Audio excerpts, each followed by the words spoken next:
Hello, as you know, sorry, I am sick today, but I did want to still try to give some sort of lesson since it is Monday and it is Writers Club Day, for the teens, that is.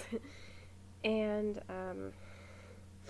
my apologies if I am sniffly or clearing my throat a lot, but I'm going to try to get through this as best as I can. Today I wanted to talk about building, what was it exactly? Sorry, I'm tired. Building a short story world. Now this is going to go over cast of characters, this is going to go over the world building itself, it's going to go over plot building in general, just all it takes to build up a short story. Now the reason this is important is because a lot of you guys have expressed the reason why you've stopped entering into the short story writing contests is because you feel that there is no other way to build a story aside from the novel format, because that's all you guys know. And I understand that. I was once in that same boat. I once was like, hey, novel's the only way to go. I can't write this short story thing. This is ridiculous. And now I actually prefer it as a format and have a really hard time doing the novel format, because the short story format, once you have it down, is actually easier to master and easier to see the full spectrum and easier to build a story. Ultimately, it's easier, but unfortunately, we as a society have made it hard because of the fact that we expect everything to be in this novel format. That being said, how do you build a short story effectively without completely and utterly turning it into a novel or making it over complex or all the litany and crazy amount of problems that can happen is pretty high, right? So I would say, first off, start small. Now, I know I've mentioned this before when we talk about short story making, but I really mean it. A lot of you guys are like, hey, if I do a short story about him trying to rescue his daughter, that's like a trilogy. I've seen one of you guys do it before, and it actually did end up being a really great short story, but I have to admit, would have been even better as a novel or even a trilogy, but just trilogy, just because of the fact that there's so much potential there. There's so much that can go wrong, there's so much to build, there's so much you can work with.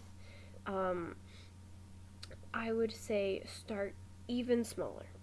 And even if you're doing something larger, try to find ways to make it smaller. For example, they lost their daughter, but they're pretty sure that this king has it. Or they lost their daughter, but they lost their daughter because of the fact that their daughter disowned them. Like, you gotta make it smaller world. Part of the problem is world building takes a lot of pages, and character building takes a lot of pages.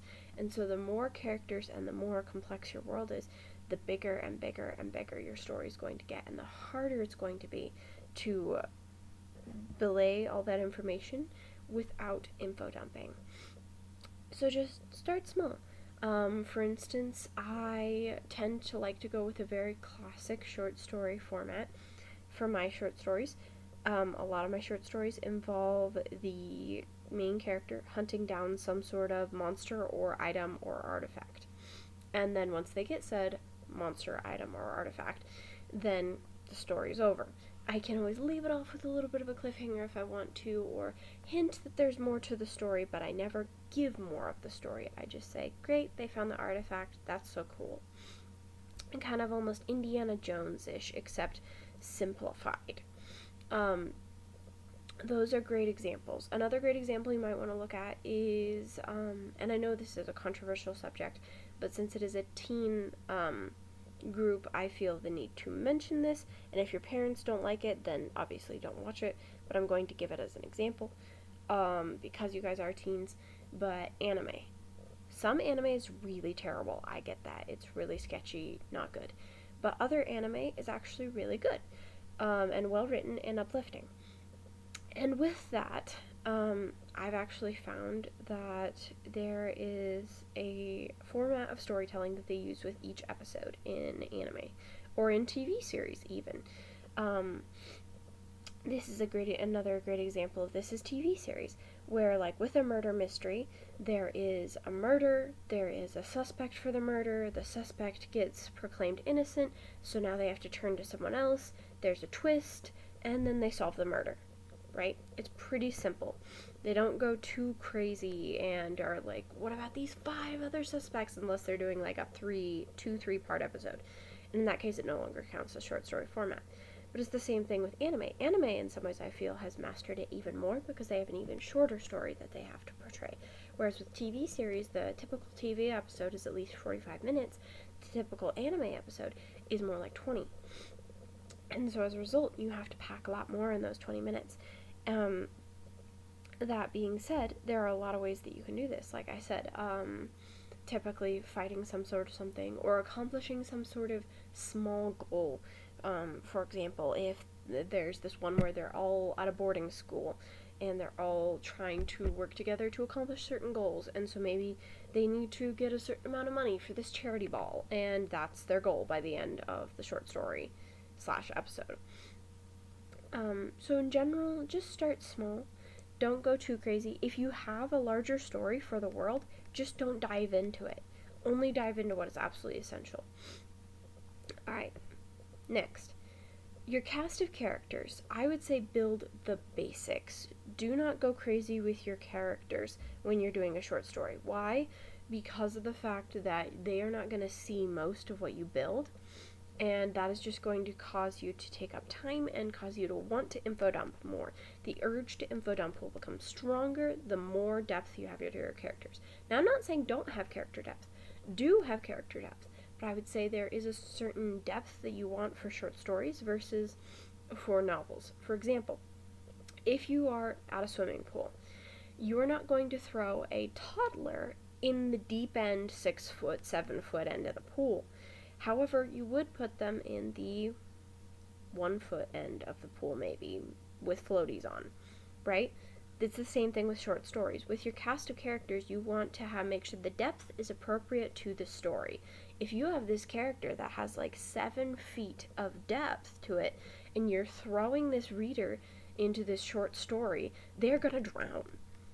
Too much is there for them to possibly comprehend. However, if you give them the appropriate amount of depth, it's still all the same water, but it's about where you're putting them in the depth of the character. You can know everything there is to know about the character, but what depth are you showing in the story is going to matter most.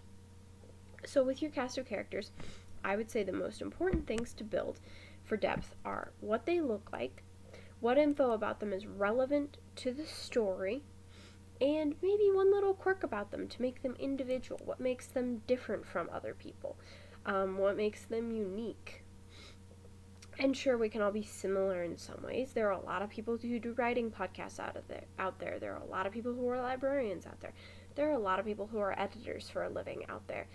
I am all of those things. Yeah, I am my own unique individual still. Why? Because I have my own little quirks and ways of doing things and things I like and don't like. And so I would recommend finding at least one quirk that makes them different from the average. Now, be careful with this. What you don't want to do when you're doing they're different from the average is say, they are not your typical fill in the blank. Girl, boy, they, them, etc. Why do you not want to do that? Because it's cliche. We want to have you show us why they are different, not tell us they are different. If you're telling us they are different, that means they're too similar. If you have to tell us why they are different, that means they're just too similar. You need to find something else. But if you can just show us what they're like and we can say, oh yeah, they're different, that means they're truly different and they have something truly unique to give. Alright, so again, what they look like, what is relevant about the story, and one quirk about them that makes them different from the average person. Now, this is going to help you with, again, the depth of character problem, because the more depth you have, the more likely you are to info dump, and the more problems you're going to have with drowning your reader in detail. Alright, the next one. What info about your story is integral, and that means absolutely the most important, not fluff, to the story. So this is talking about world building. If the magic is important, let's talk about the magic. If it's the landscape that is important, let's talk about the landscape. If how they got there is important because it's some sort of sci-fi rocket thing, delineate that as well. But if how they got there isn't important if what the landscape looks like isn't important. I would say generally make sure you know what the setting looks like, period. But how much you go into it is going to differ. Like we talked about with the characters. You might have this absolutely massive dunes and hills and a temple off in the background to worship the ancient gods. But if that temple to worship the ancient gods in the background is not important, don't mention it. Just say there's a whole bunch of dunes and hills and sand. Do the absolute minimum that is integral to your story. Same thing with magic building. If you need to know exactly the right formula to do this potion to have it work for your end of your story, go for it. I say go for it. Absolutely. But if that part of the story is not essential to solving the plot and it's just some cool world building tidbit, cut it out. Leave it. I would also say same thing goes for any sort of background building. If you're like, hey, this whole village has an ancient blah blah blah, if the ancient blah blah blah isn't important to the story, then don't bother mentioning it. You can show how interesting the culture is just by showing interesting tidbits and snippets and small details. Don't start info dumping. That is going to be your worst enemy when it comes to building a short story. Because when you want to keep it short, your absolute worst enemy is starting to go, and then there, and then there, and then there, and then there, and then there, and then there, and you lose the reader very, very quickly. Alright, next. What is unnecessary to your story? If you are a plotter, like me, write out ahead of time. These things are all unnecessary, but I know them anyway. If you want to know them, that's great. Just know that you have to go up front and say what is necessary and what isn't necessary. And I would say write all those details down in each category, and then make sure anything that is unnecessary to your story, that is left out. Make sure that when you finish writing, you go back to your unnecessary list and you compare it to what you have in your story, and if you run into anything, delete. Gone. The reason why is because it's going to distract and detract from the characters and the world building in the story rather than enhance that as part of your short story. Alright. Now, as we mentioned before, is the plotline simple to follow? Make sure that your plotline is get from point A to point B, and there might be one or two, maybe three. I would say don't go more than three, absolutely not, but I'd say one or two is probably preferred.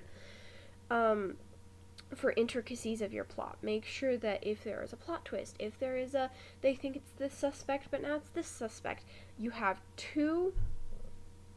one at minimum, two is perfect, and three is borderlining on too much. But three is the absolute max that you can have for a short story. Any more than three, and it's going to start to get too twisty-turny for a short story. We're not going to know up from down, and it's not ultimately going to be a good story. It's just going to feel like you crammed a novel into that many pages. And that's okay. It's a lot of what people do when they start out. I did it at first. A lot of people did it at first. I'll be honest, most of my first chapters I was like, Mom, here's a short story. Or Dad, here's a short story. And they were like, this is more like a first chapter. The reason why is because I didn't know how to write a short story for the longest time. And I get that. So I get that. I do. I understand. You guys at least know how to contain it. It's just a question of how to make it feel less like a novel squished into a short story instead of a first chapter that is pretending to be a short story. So you guys are at least making progress in that regard. It is a whole complete story. It's just a question of whether it's squished or not. Alright. The next thing that you're going to want to watch out for is what details help add to the story and what are helping distract from the story. Now I know you might say, well, it's cool world building and etc., and this character point is really interesting. If you knew that, if you have to justify it, it shouldn't go in. And I know that's a harsh rule to follow. It's a hard line to say is there, but I would say if you have to justify putting it in, you shouldn't be putting it in the story. The reason why is because of the fact that it is just going to muddy the waters. and it is just going to make it feel once again like you're trying to shove a novel into a short story format. And again, this is fine, this is normal. I'm just trying to tell you how to work on fixing that in the future, because I think a lot of you guys have struggled with that. And that's okay, that's perfectly normal. But let's try to work on how to flesh it out in a way that doesn't feel quite so cramped, quite so intense. So if you have details that you want to add to the story that aren't essential, I would say write them in your own little notebook on the side and maybe flesh it out later. I've done that with several of my short stories where I'm like, okay, this is not integral to the plot or important to the plot, but I still want to write this down because I think it would make a really great story idea later. That's perfectly fine. But putting it into your story and forcing it into your story when it doesn't quite fit isn't a good idea. That's just going to make the readers feel like they're too rushed, and pacing is important. Now, speaking of what details to add to your story, pacing is something that can really help you decide what has got to stay and what has got to go. If it is making your story feel rushed, if it feels like you are skipping days, weeks, months ahead just to finish this story, and you're saying, and now it's 2 months later, that should be a novel. If it takes longer than 3 days, maybe a week, to solve this mystery, this adventure, or whatever, then it should be a novel. The reason why is because of the fact that then you can give it its due time, and then it doesn't feel super rushed. Then you feel like, oh, okay, I fully understand these characters. I fully understand this novel. I fully understand this plot. So when deciding what is unnecessary to your plot, just make sure you at least write it down on the side.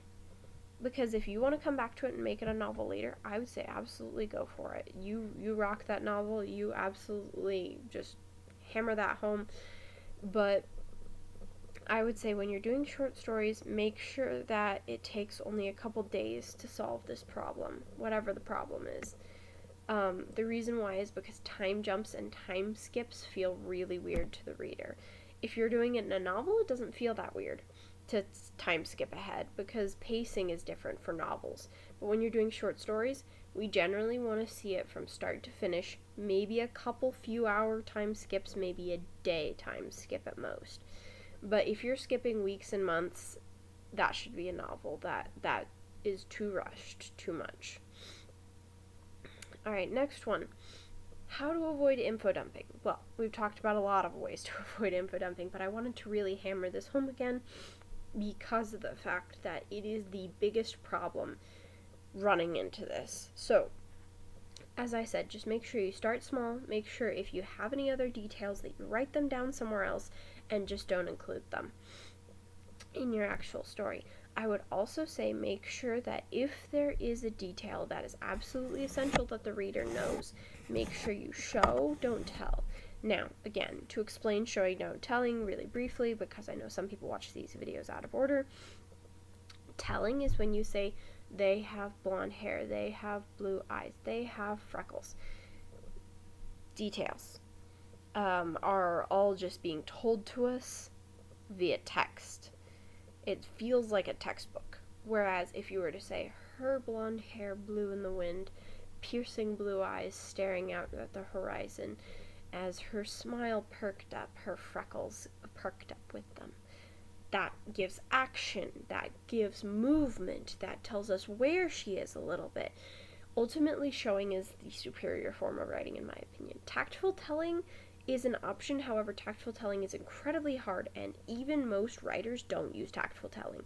There are very few writers that actually use tactful telling, and those that do usually end up being phenomenally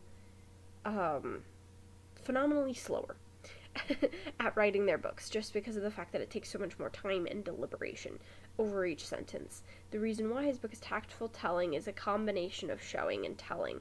It's basically where you have some sort of narrative character telling us the story, but then you have them showing us bits and pieces.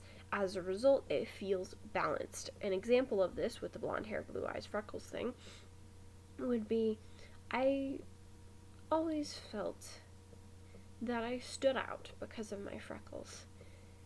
And yet, as my blue eyes watched the sunset, I knew that there was more the same about me with the elves than other people deigned to admit. That is telling us information, a lot of information, but it's also showing us through action how she feels about things. It's showing us that she is staring into the horizon. It is still giving action to that narrative, and so it is blending the two. I will say it is incredibly hard to master. I had someone for the first chapter contest try to do this tactful telling thing, and it ended up being more telling and slightly less tactful, which was unfortunate because I really loved their story elsewise and I loved their narrative voice. I just wish they could have employed more showing so that way it would have come off more as tactful telling rather than 75% telling and 25% showing. Good tactful telling is about 60% to 40% mix or a 50-50 mix. I would say 50-50 mix is my personal favorite, but some people prefer 60% of narrative and 40% of showing. It just depends on preference. For example, Jane Austen is absolutely a tactful telling. 60% of it is narrative and 40% of it is showing actual detail. So with that being said, it's kind of convoluted to try and do tactful telling, but I wanted to put it out there just in case any of you guys wanted to really attempt it. I will say though, like this other kid, it is very hard to master, and that is okay. It's okay that it's hard to master.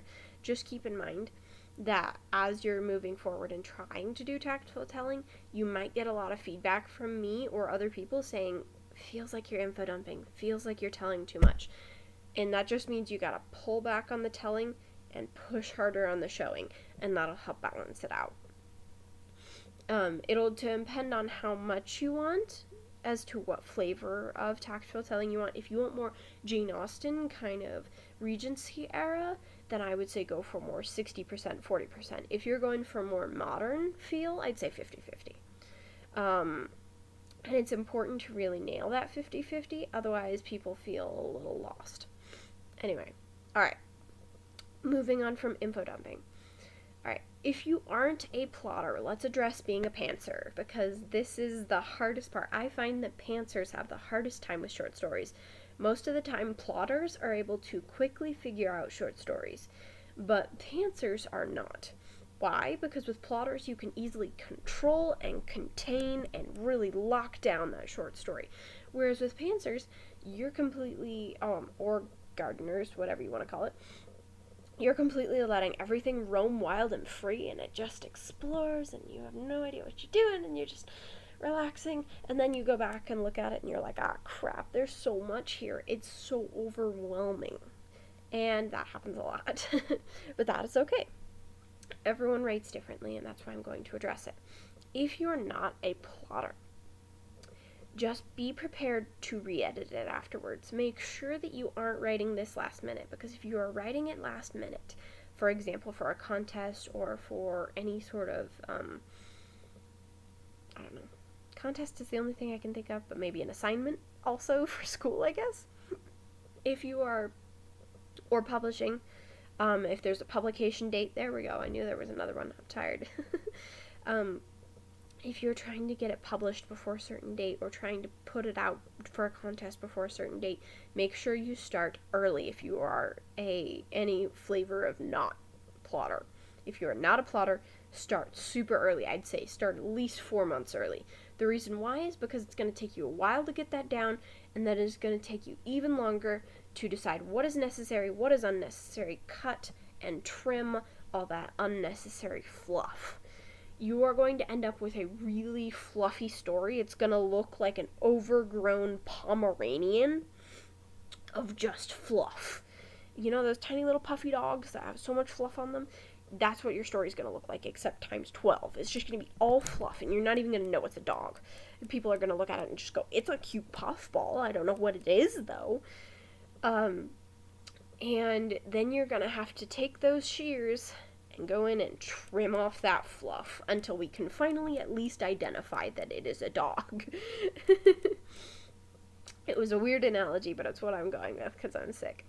Um, Hopefully I'll be back tomorrow at the library, so if you have any questions, you can always email me or ask me or come to the library in person, I guess, tomorrow on Tuesday.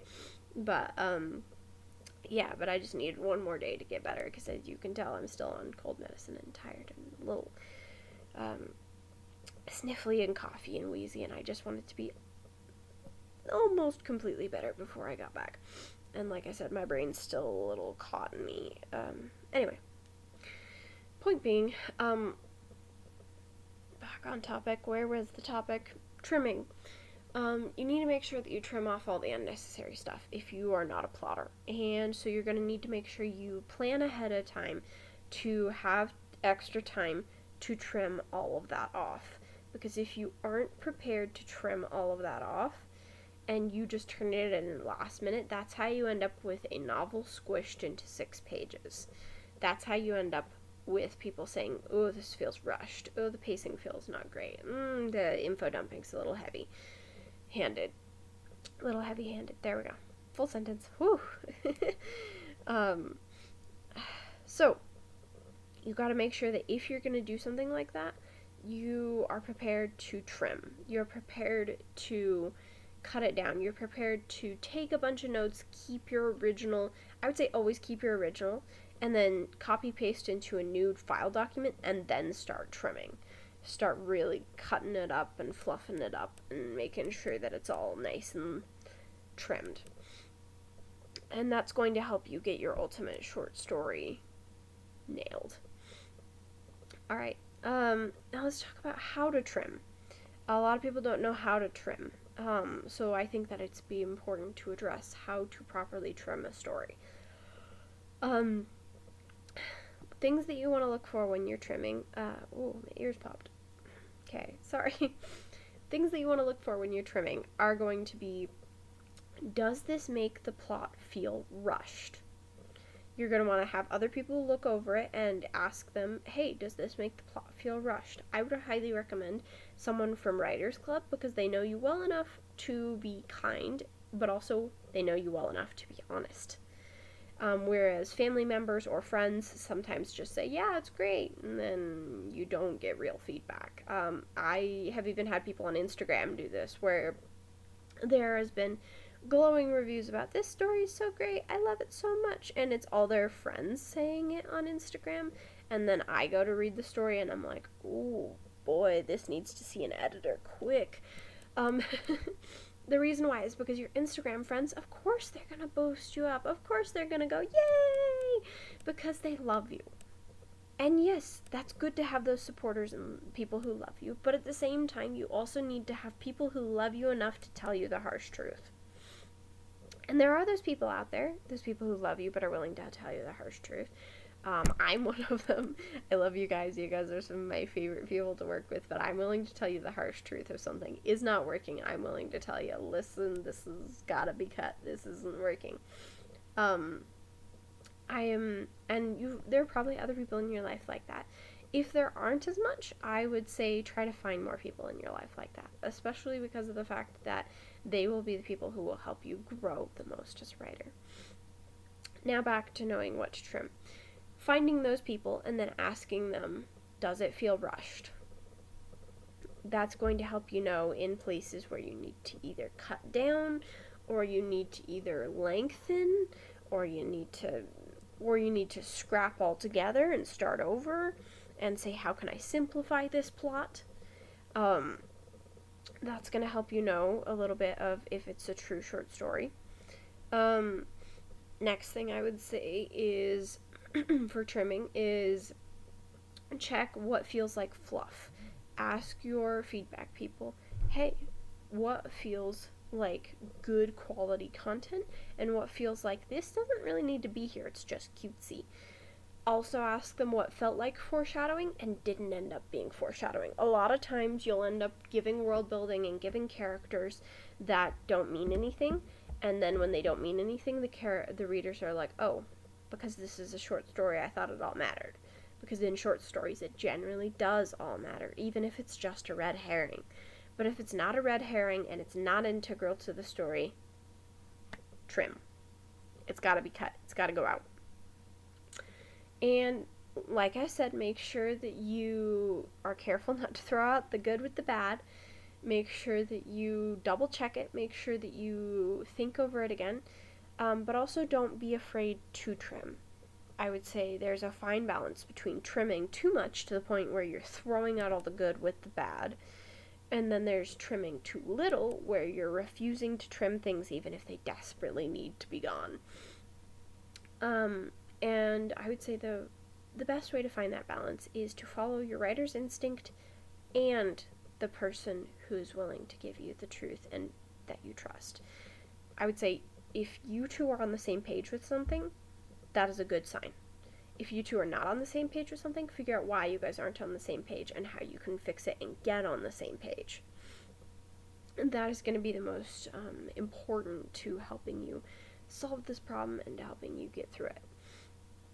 Alright, today's video is a little shorter because I'm tired and a little out of it if you can't tell.